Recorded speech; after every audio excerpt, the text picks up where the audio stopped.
Les découvertes de Nathalie ce matin. Petite rando, Manat, pour ta découverte? Oui, parce qu'avec Jean-Seb et Florence, on a vu qu'ici, il y avait un patrimoine bâti remarquable. Il y a aussi un patrimoine naturel de toute beauté à découvrir, absolument, soit à pied, soit en raquette. Et moi, ce que je vous propose, c'est une balade dans la neige, en raquette, au départ de l'Ajoux, avec Valérie, qui est une amoureuse de la nature, et accompagnatrice en montagne. Avec elle, on va découvrir les plaisirs de cette randonnée en montagne, mais aussi les petits conseils pour profiter vraiment de cette belle respiration nature, avec, vous allez le voir, une petite surprise à la fin. Pour profiter d'un bon bol d'air frais et des paysages jurassiens, rien de tel qu'une randonnée en raquette. Valérie est accompagnatrice en montagne. Aujourd'hui, elle emmène un petit groupe de 3 personnes pour une balade découverte. Dernier conseil avant le départ.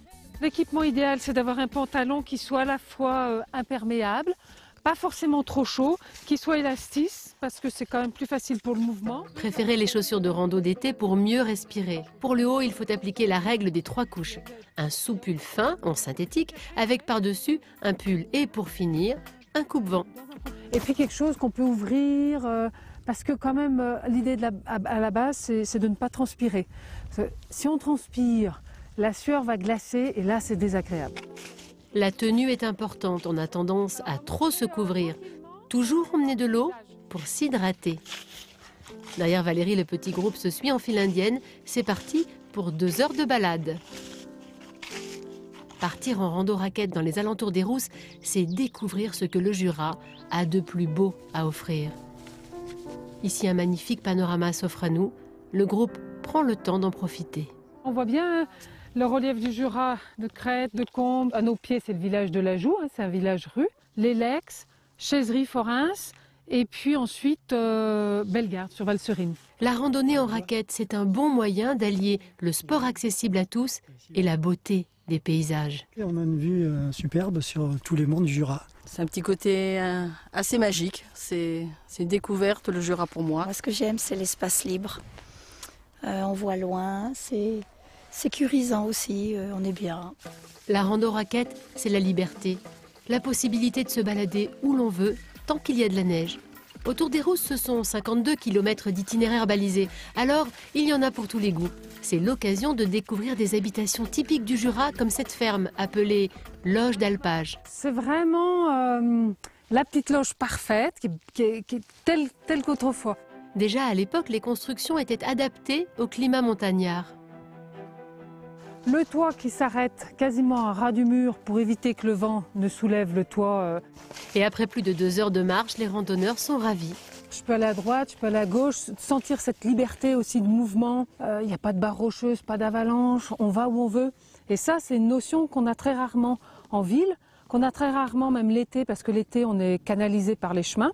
Il n'y a vraiment qu'à raquette où on peut vadrouiller. Voilà, vadrouiller. Il n'y a pas de chemin, il faut cheminer, il faut trouver son itinéraire. 17 heures. La balade est terminée et le petit groupe a rendez-vous dans ce gîte.